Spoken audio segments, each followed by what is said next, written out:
Every year, thousands of experts evaluate the status of animal, plant, algae, and fungi species around the world. Using a common language of assessment, they categorize each species' risk of extinction on the IUCN Red List. The Red List provides a barometer of life. And every year, the outlook gets worse. More than 31,000 species are currently threatened with extinction. Most because of human action.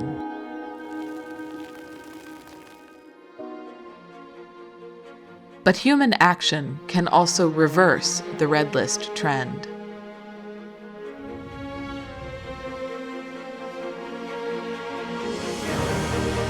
So conservationists, governments, and communities around the world are joining forces, activating tried and tested IUCN tools in a coordinated effort to assess, plan, and act for wildlife. Together, we can save species from extinction. Together, we can win the fight for our planet's future. Together, we can reverse the red.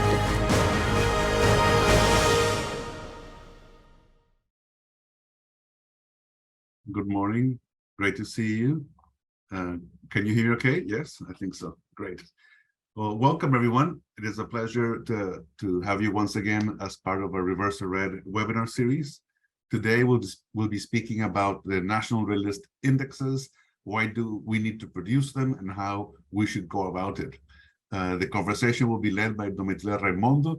She's a Threatened Species Program Manager at the South African National Biodiversity Institute, SANBI, and by Simi Pesang, who's part of the IUCN Species Survival Commission team. My name is John Paulo Rodriguez. I chair the IUCN Species Survival Commission, and I'm very, very happy to welcome you and to give the floor to Domitilla to continue. Thank you.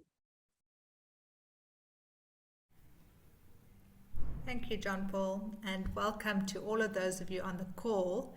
It's a great pleasure to be speaking to you again.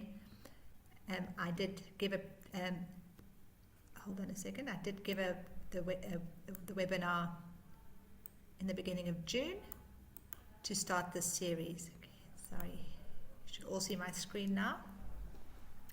So today's webinar is on a topic that's quite important. It's around how do we actually monitor how species change their status over time, and it's very appropriate for the Reverse the Red series, since we are aiming to reverse the red and change species risk of extinction by doing all the conservation action work that the Species Survival Commission is committed to. So how do we actually show that we're making a conservation difference is what we'll be talking about today. This series of webinars that we are doing in partnership with the Convention on Biological Diversity, and so it's really excellent to see many of you from different countries putting your names in the chat. We do hope that many of you are involved in actually doing species assessments for your countries, because today's topic will help you to think about how do you design which groups you monitor over which time periods. Okay, so I'm going to be speaking about National Red List indices, and as John Paul introduced me, I work in South Africa, a mega diverse country, and I work in the Biodiversity Institute, SANBI, and I'm also very active in the IUCN working groups for various things, but particularly this one, the National Red List Working Group. Right, so I mentioned this is a series of webinars. If you've missed the previous ones, there have been 3 so far. Please do go to the reversethered.org website. You can see it here at the bottom, and you can find the recordings. So we started just explaining the purpose of National Red Listing in our first one. We then actually went into how do you do National Red List assessments, showing that was done by Caroline Pollock from the IUCN Red List Unit, and then we went on to show you step by step how do you set up a National Red List program. And today's one is how do you actually produce the indicator, the National Red List Index. And then the last one will show you the National Red List website, where all all assessments are served, and also what information you can find there that can be useful for you. And that's going to be on the 19th of October. So please register for that if you haven't yet. All right, so let's look at today's topic. I hope that you're all aware that all countries in the world who are party to the Convention on Biological Diversity are currently negotiating the new Global Biodiversity Framework. It should be now finalized by December this year.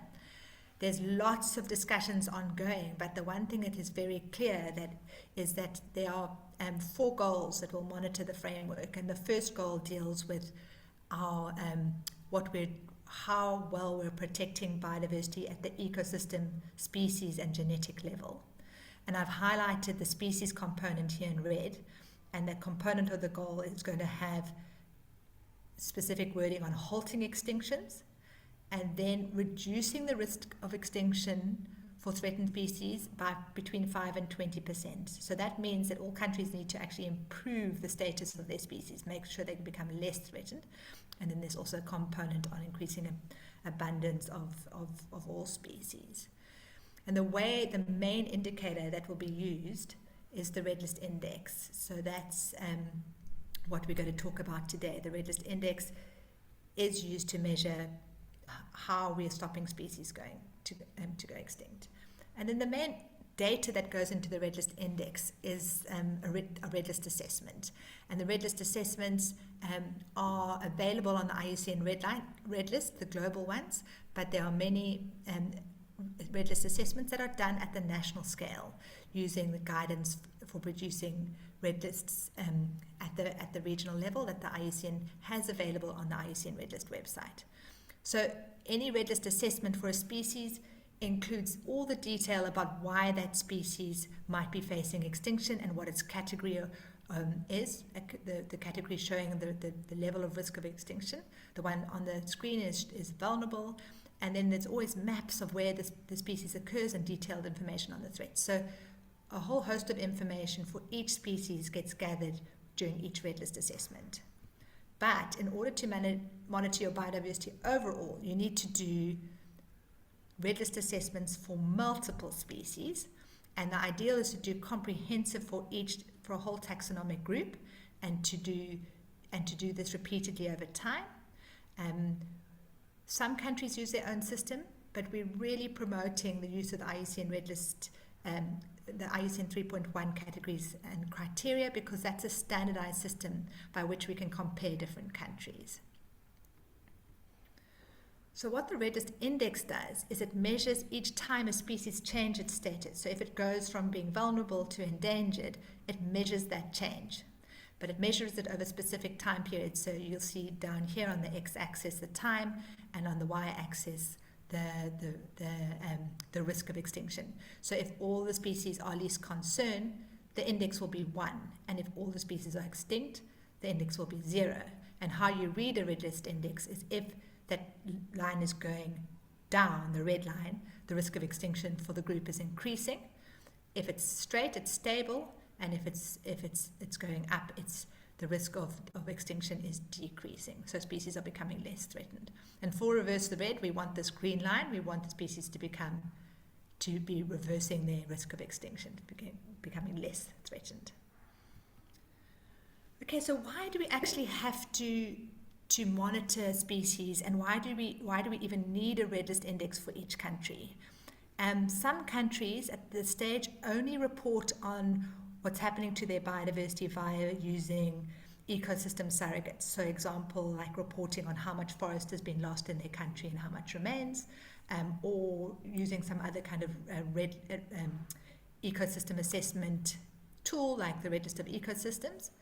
But unfortunately, species status can change independently of ecosystems. So I'm showing you in this picture here a very threatened ecosystem from my country, and you can see the agricultural fields and just small fragments left of that particular ecosystem type. But in this particular example that I want to show you of a threatened plant, these remaining patches of vegetation have been stable since the 70s.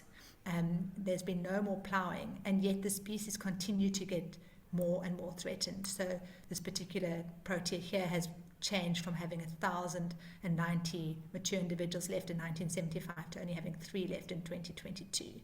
And that's because despite the ecosystem staying stable and not becoming less, there's something called the extinction debt, where the species ecological processes have been broken down and it just keeps on declining. So the only way we would pick that up is not through a red list of ecosystems, but through actually monitoring how species, how the actual status of the species changes. And we also have a problem where some species would decline in an ecosystem while the ecosystem stays intact, because some threats operate only at the species level. So, for example, hunting or certain animals or harvesting. So you could have there's a well-known concept in the literature called empty forests, where you can have the ecosystem completely there, but the species are becoming more and more, becoming less and less. So that's why we have to monitor species over time and see how their numbers are changing and how their red list status changes. And that's what we pull into the red list index. Okay, we really do need red list indexes at the national level to show conservation success.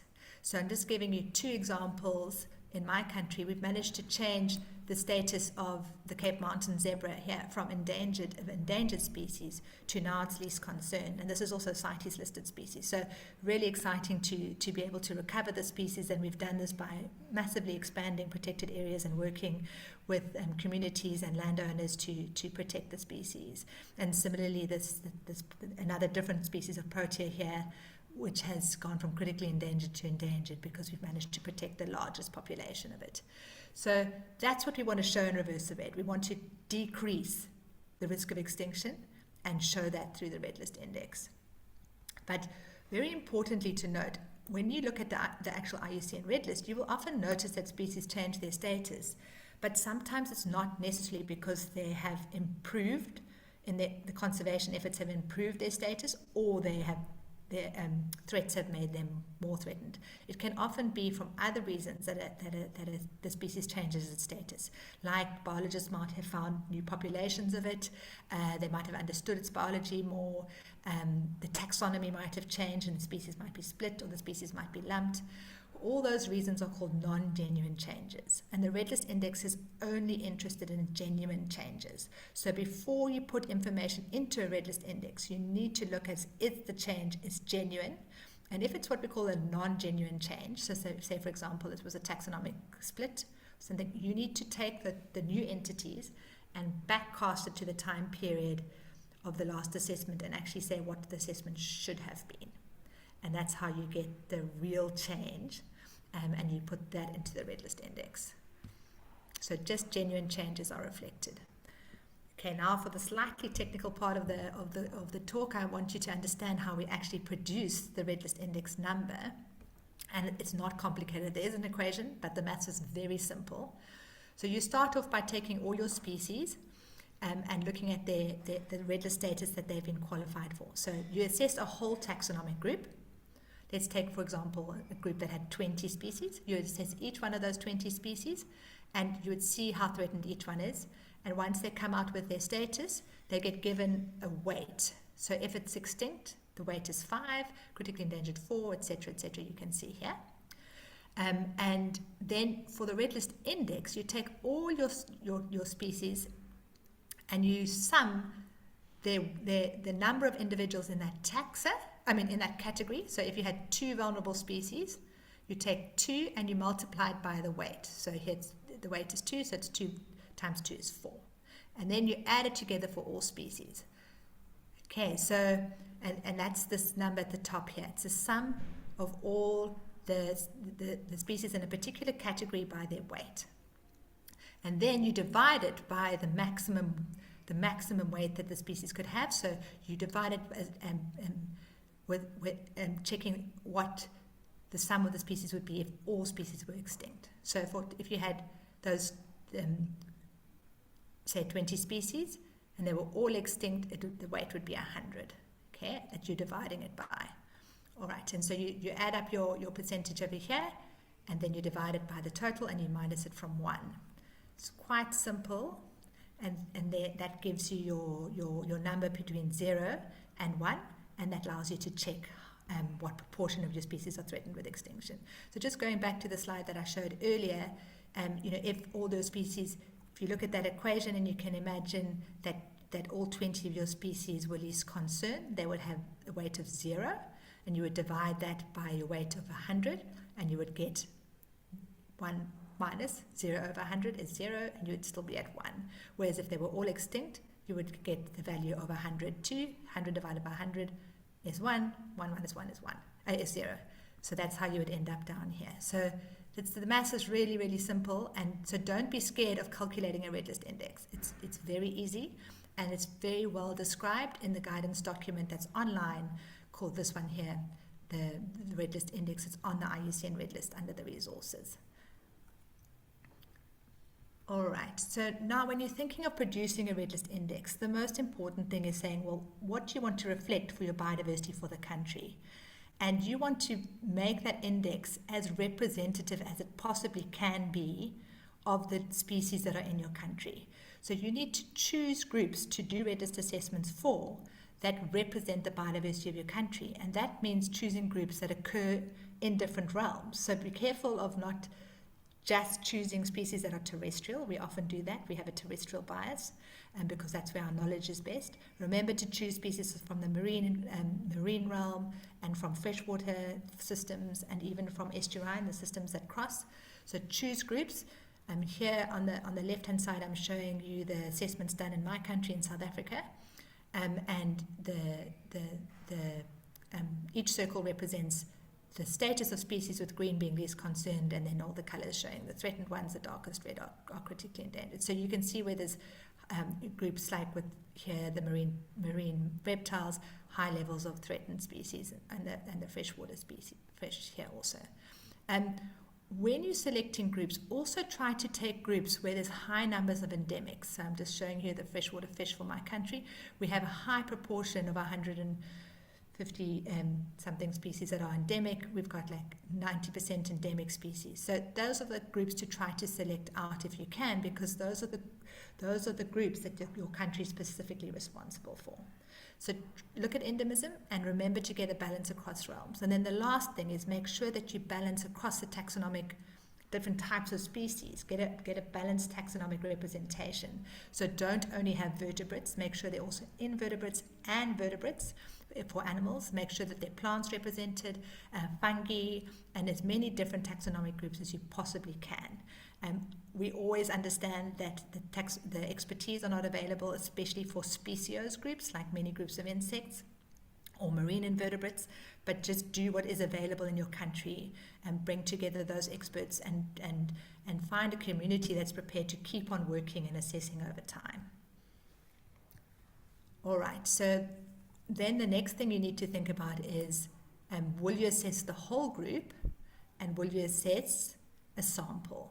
So this diagram shows you, again for my country, the groups that we've assessed over time. So you see the years along the top, and you see the ones we're still planning to assess in the next, by 2030. So we're planning for our, the next decade for the CBD responsibilities. And you can see over time we've managed to increase the number of invertebrate groups involved, and also we've increased the number of freshwater groups that we're assessing. But just really bear in mind when you choose a group, do you have the expertise to repeatedly assess them? If you look at our amphibians, it took us a while to get the capacity to reassess them. We did one in 1990, and then we did one again in 2015. So it can take time if your experts are not organized to get the groups reassessed. So make sure you can reassess regularly, and then also make sure that it's manageable, because doing assessments is quite demanding on your experts. So we are a mega diverse country. We've had high numbers of species. Our experts are very stretched, so we only ask for assessments every 10 years. But some countries can get the right to do it every 5 years. So just think about the repeated time. And then in terms of the size of the group, when you've got big groups, so we've got over 20,000 plants in our country, that's just too many to do repeat assessments every 10 years. We don't have the capacity to do that. We have assessed them all once, but we can't keep that level going repeatedly. So we've taken a sample, and this is globally recommended sample size. In this publication, you can see from 2008, there's been updates also in the literature of how big a sample can be. So you take a randomly selected sample, and the size of the sample depends on the level of data deficiency of the group. So once you've selected, if you've got low data deficiency, like we have with plants, you can have a sample of 900, and if you've got high data deficiency, you need to go up to 1,200. All right, so then you select your sample and you do those same group repeatedly over time. So either sample, or ideally you try to do every species in the group, and that's called a comprehensive assessment. So you try to do all of them, like for our birds and for all of these other groups we do comprehensive. It's just for the plants that we do a sample. All right, so then the other thing I need you to understand from this webinar is that there are two types of red list indexes that can be produced. The one is where you use data from groups that are assessed comprehensively at the global level, and they're on the IUCN red list. So it's taking red lists that are done by groups of experts or red list partners to the IUCN. They do those assessments regularly, and then the country can just harvest those assessments and report them in their country report. So it's no cost to the country to take the assessments from the global IUCN red list. Okay, and then the other option is to do an assessment at the national level, and when you do that, you're going to assess. You're going to choose the species you're going to do. You're going to get national experts to do your assessments. Now, the important thing to note the difference of is that the global red list index, the one on the IUCN red list, is assessing the whole entire population of a species. So it doesn't take into account the proportion that's in your, it does take into account the proportion in your country, but the actual assessment is for the whole of the species distribution, the whole global population. And then it weights for each country the proportion that falls into that country. Whereas if you do a national assessment, you do the assessment for the proportion of the species that falls in your country. So you can see species A and B here have bigger ranges than my country, which is South Africa. But when we do a national assessment, we'll only do the assessment for the proportion that falls within our country. Okay, so those are the two differences. And I'm going to start off looking at the one that's globally available, and we call that the globally disaggregated red list index. Okay, this is what's available online. I put down the websites at the bottom here where you can go and get your country's one straight away. It's on the IUCN Red List website. If you go to the search section, you'll see Red List Index there, and you can choose your country. It's also available on the Biodiversity Indicators dashboard, as well as on the Integrated Biodiversity Assessment Tool, IBAT, and also on the Sustainable Development Goals Indicators database. So those are all the places that you can get the Red List Index. And that's based on assessments that have been done comprehensively, so for all species in that group for the world. So unfortunately, we only have 5 groups where every single species has been assessed, and that's birds, mammals, amphibians, and the one marine group, corals, and cycads as a small group for plants, 300 species. So those are the groups that are available and that can be disaggregated. Okay, so what you would find online is just a simple line like this, which is, sorry, let me go back, which shows the overall red list index. I want to explain to you that the way we produce the actual global red list index, which is this blue line, is you take the red list index for each group. You see these separate lines, and you equally weight them and get an average line. So the blue line is showing the overall for the world, and then for the countries, they do the same thing. They take each of these groups that have been assessed, and they see if those species occur in that country. They check how those species have changed their status in the country. They're weighted by the proportion of the species in your country, and then they do an aggregate. So that's the line that you get here. Unfortunately, the IUCN Red List website doesn't give you the separate lines for each group, because they worry that some of the data are not enough. Okay, so but they will tell you which data go into that group, and I'm going to show you some more examples now. Okay, so This is available and should be represented. And I'll talk through the advantages in a moment, but you can see for every country they're using the same data set, using the same assessments of 5 taxonomic groups. So you can compare each country like apples and apples. They're the same thing. They're checking how are your mammals doing, how your amphibians doing, how your corals doing, how your cycads doing for all countries. Okay.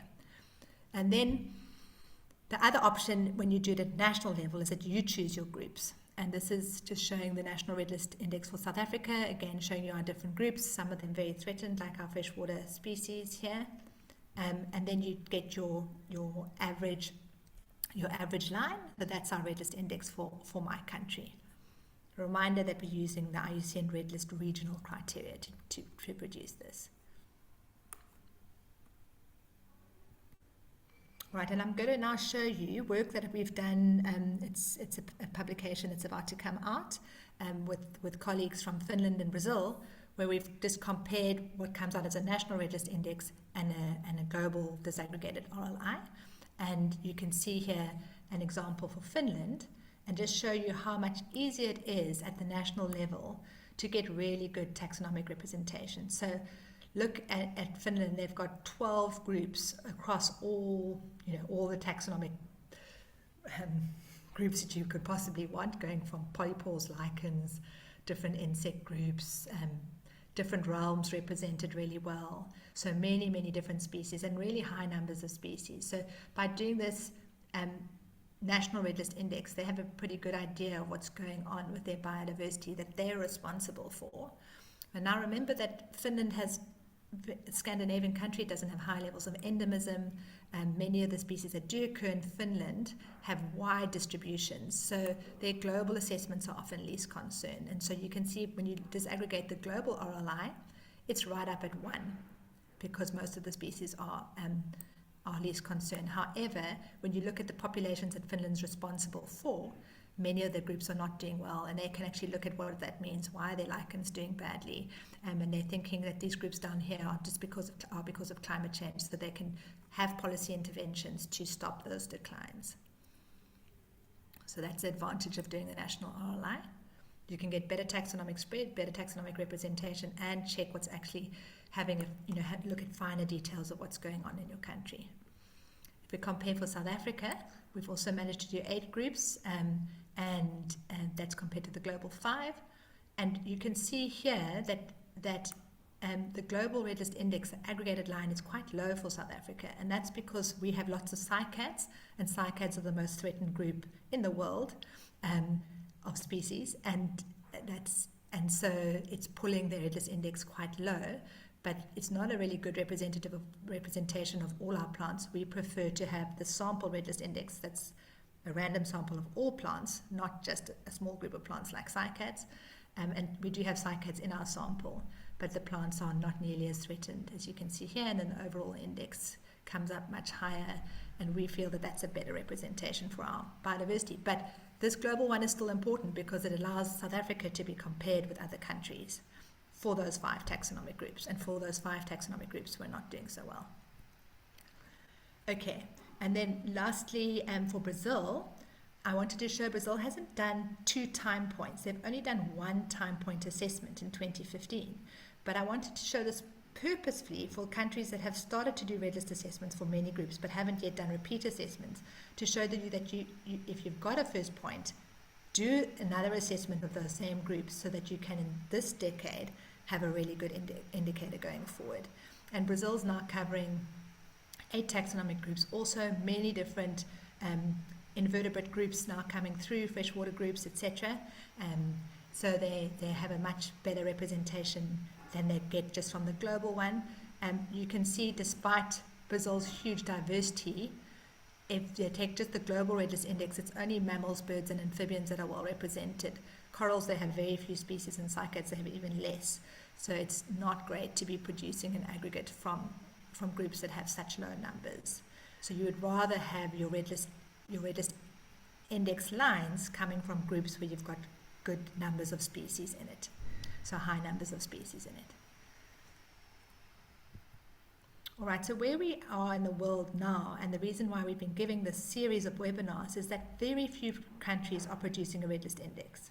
So despite the fact that we've got 136 countries that have submitted country reports, and there's around 170 that have signed up to the CBD, but most of those are not yet producing the indicator to track that the old Aichi target 12 and the new goal A target on species status. So there's still a lot of work to do to get each country to do their own red list index and do assessments to produce it.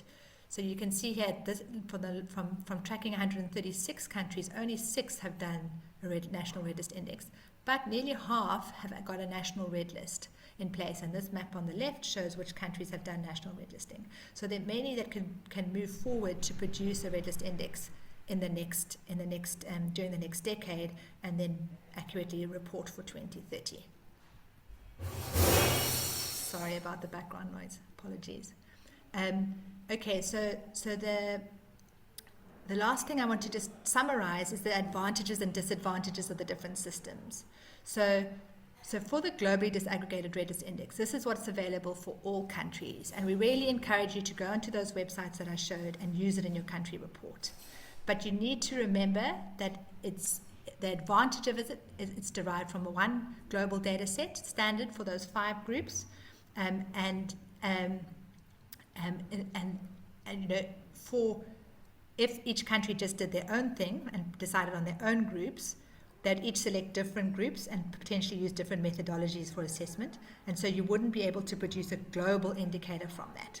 So having the global red list index from the IUCN red list is very useful because it allows us to compare consistently. However, there is a disadvantage. So for countries like Finland and many others that have small, I'm just showing you again these maps on the left side, that have just a small, for example, A and B, just a small proportion of the entire global range falling in their country.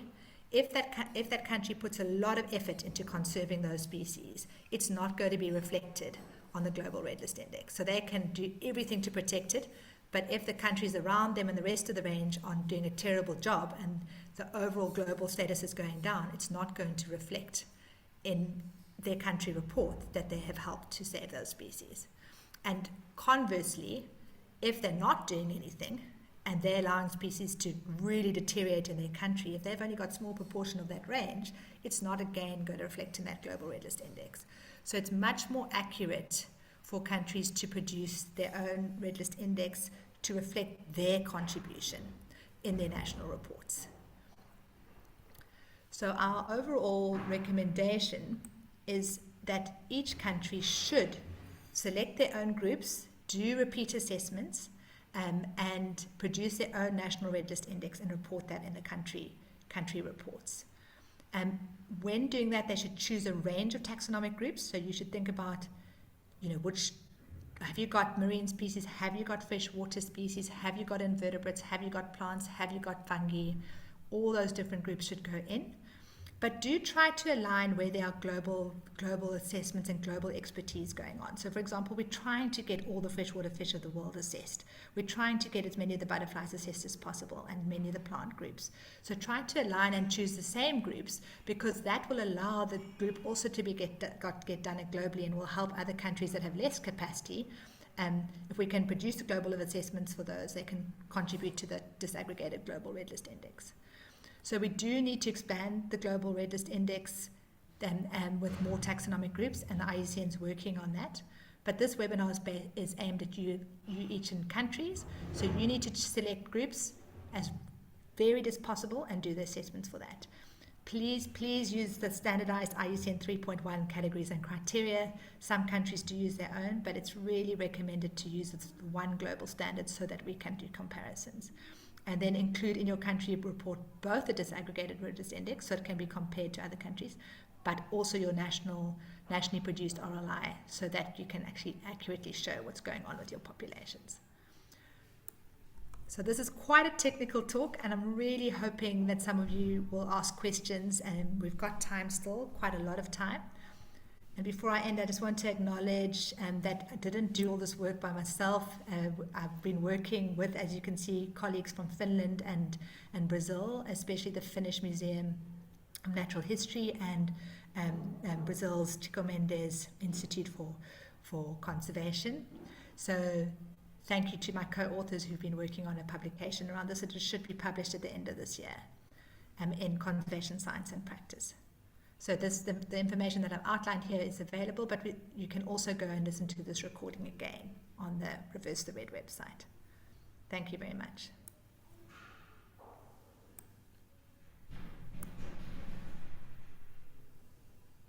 Thank you so much, Domitilla. That was great.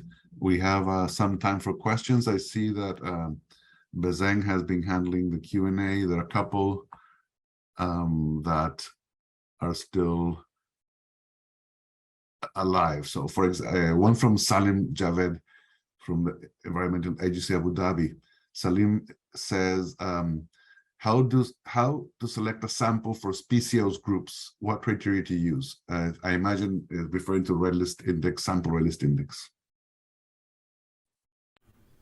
Thanks. So it's actually a statistical process. It's a completely random sample. So you need to take all the species in your country and do a random sample. So you shouldn't be selecting them because people have knowledge of them or because they're threatened by one particular thing. There should be a random sample. That's the way to do it if you're going to use it to indicate what's going on with that group in the country. Salim, if you have further questions, feel free to add them in. Sarah Foster, in the map showing countries with the national red list, are all those applying IUCN criteria? In our experience, some countries have national red list, but it's not clear what criteria are used to assess the species. Assuming a red list index depends on consistency in criteria applied over time, right? That is completely correct. We do need the same criteria, the same categorization system used over time. And that's why we're strongly recommending the IUCN system.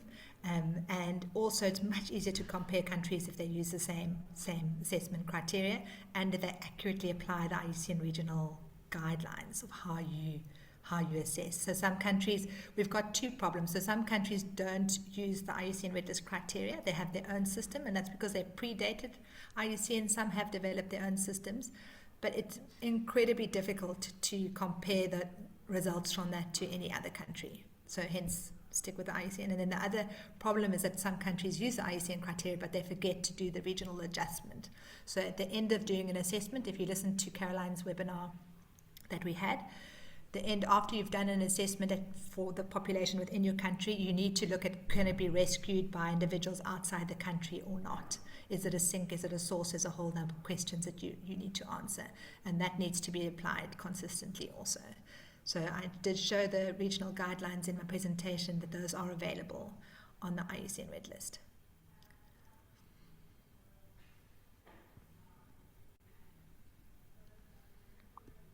There are more questions. Tiana Andrea Manana. Thank you, Domitilla, for the presentation. I haven't read through the red list guidelines in detail, but does that mean that species assessment can only take into account data methods that were validated and published? No, the IUCN red list assessment allows you to take all sources of data. You're allowed to take anything that's published in the literature, but you're also allowed to take information from experts that have observed what's going on to the species and the trends in the population.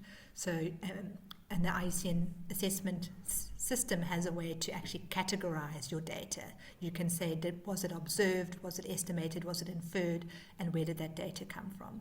So you can use all forms of data in a red list assessment, which makes it, sometimes some people question, can they all be standardized? But it does really, really help to help us to infer for species that have low numbers of, low levels of information. And many species have very little information available. So you can use all sources of information, but it's very clear guidance. There's a couple of 100 pages in the IUCN red list guidance on how you use that data for a red list assessment.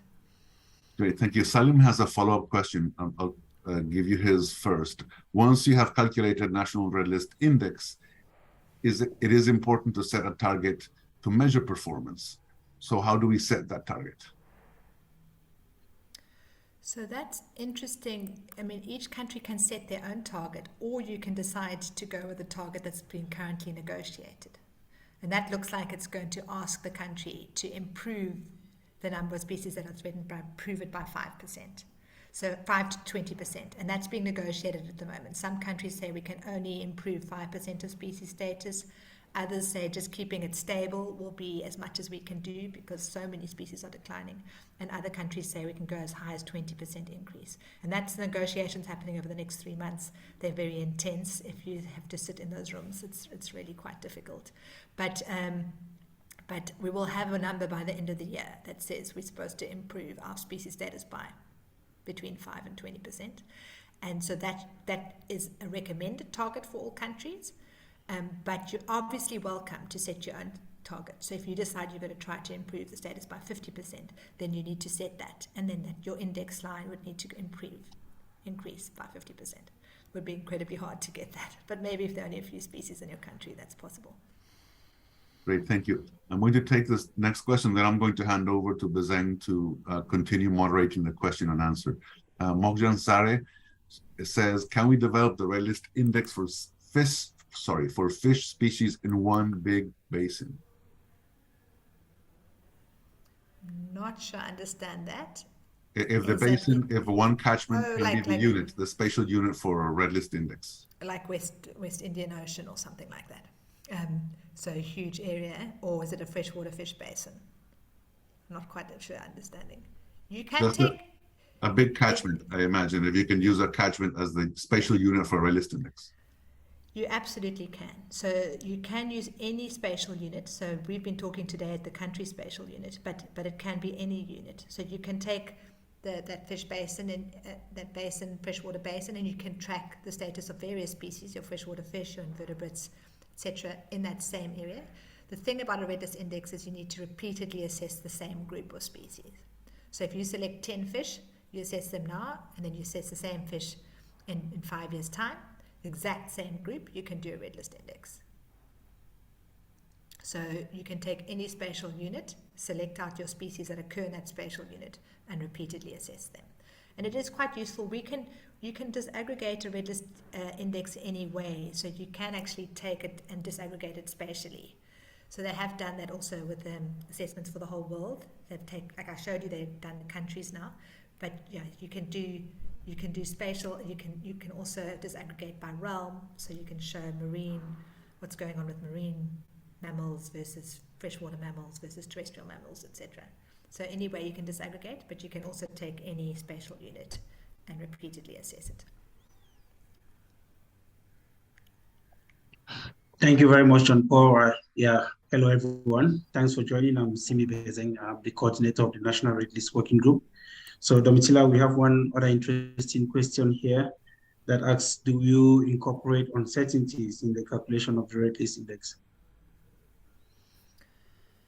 We do, and I wonder if I should go back into my presentation just for a moment and show that. It's coming now. So we do incorporate uncertainties, and it's showed here in the grey lines, the grey bars. And that's the way you do that is a special calculation that's available on the biodiversity indicator. Biodiversity Indicators Partnership metadata platform. You can go and look at how you calculate it, and there's also even an R script that helps you to calculate this uncertainty. And what it does is it looks at the level of data deficiency in the group, and you repeat. It generates, if each of those data deficient species had different levels of assessment, what would it come out as? So that's how it calculates the uncertainty. So that gives these error bars, as grey error bars, and some groups have very low uncertainty and others high, depending on their level of data deficiency. Yeah, thank you. Please keep your question coming. We have so many questions coming in the question and answer, and also in the chat box. A question from Annabella. What support is offered to countries or conservation managers to complete a red list index nationally? That's a good question. So So what support is available from the IUCN is that we've now set up a new type of specialist group. So we used to only have specialist groups that were organized taxonomically or thematically. So there was a global amphibian specialist group, a global freshwater fish specialist group, etc., etc. Now we have a new structure that allows us to organize species experts at the national level. And then you can get IUCN support from the Species Survival Commission if you set up a national species specialist group. So bring together your species specialist groups, form a group, and then say you need to do red list index as one of the red list assessment and red list index over time, repeat assessments, as one of the things that you need to do, and you can then gather, access the expertise within the SSC. And that can be really helpful. So say, for example, your country decides to do an assessment of butterflies. You can do those assessments for your species, but you can get support from the Global Butterfly Specialist Group. They can help train you, they train your experts, they can help review assessments, all sorts of things. So it's really useful to set up an IUCN species National Species Specialist Group, and then your species experts that are in your group that you decide to put into your red list index can get support from the global species groups that you've chosen. So that's the one thing. And then the IUCN, in the National Red List Working Group, this group that has put together this series of webinars, we're also there, here, and available to answer questions. Simi, maybe you should just put your email address in the chat.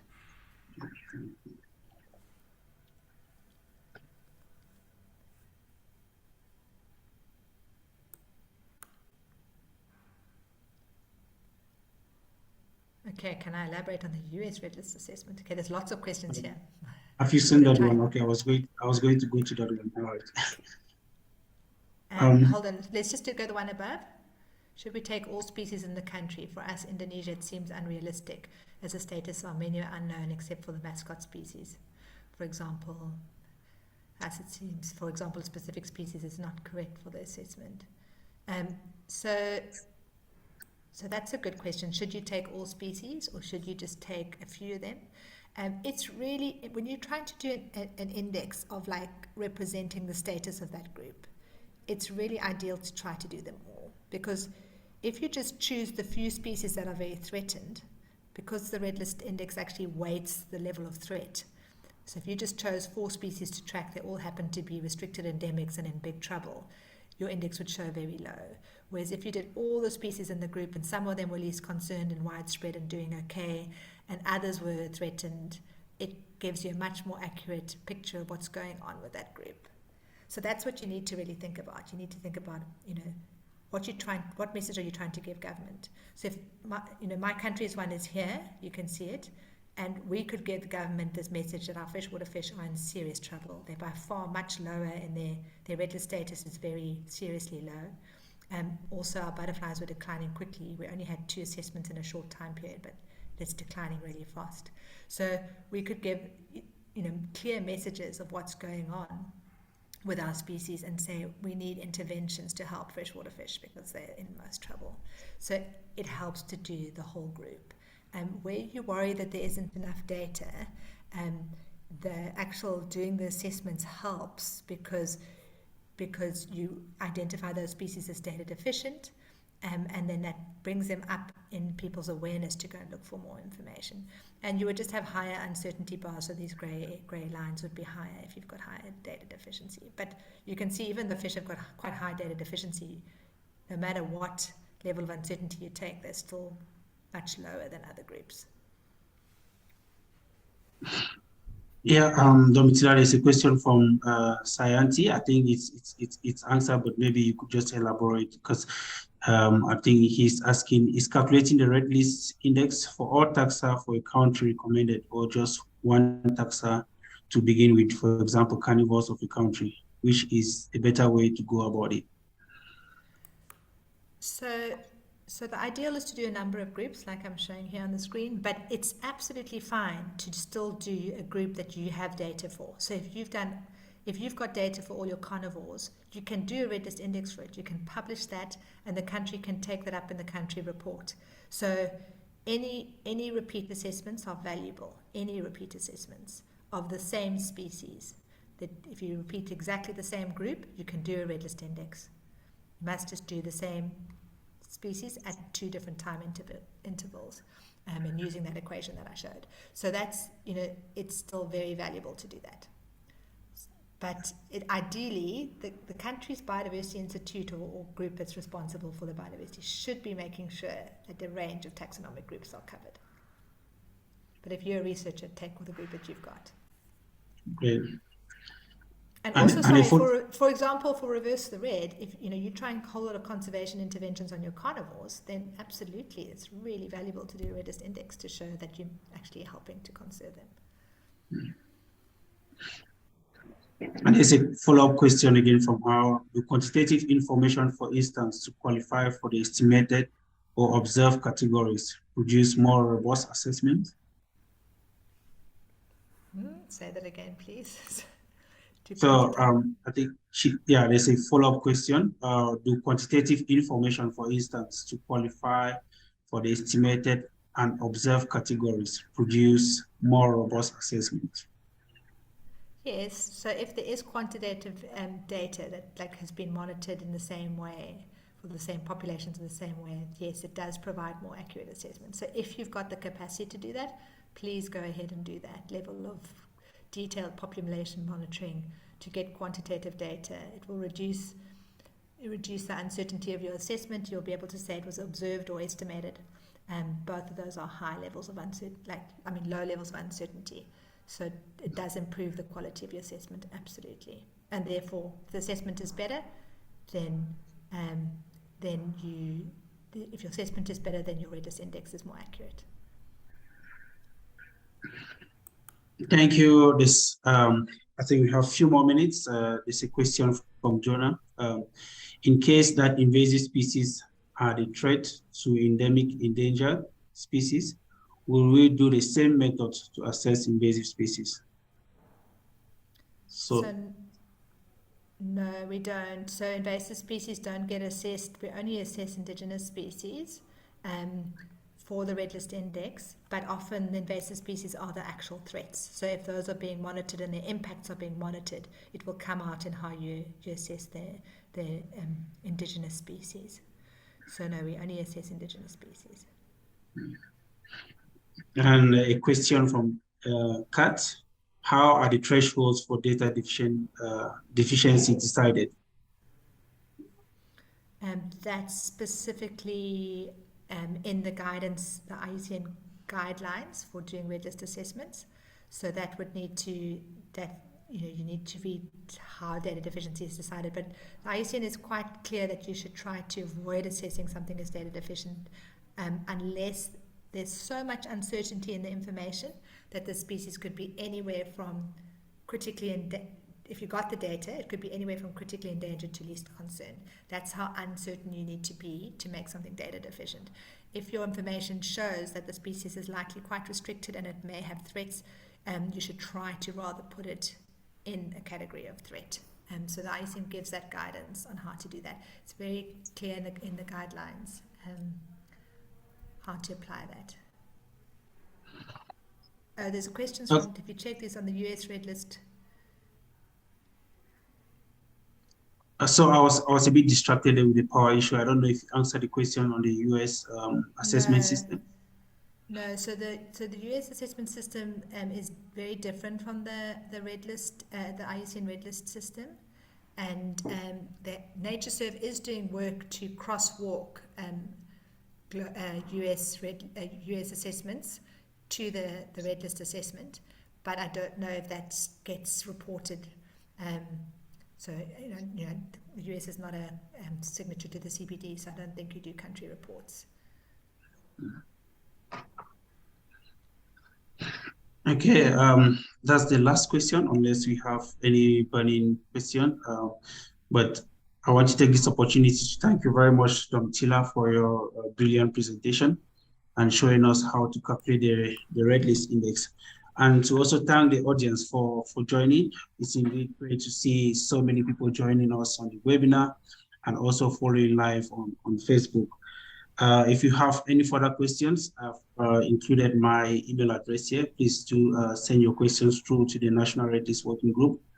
And the next webinar will be on the 19th of October, where we'll be talking about the National Red List website, how to use it, and how to share your National Red List data.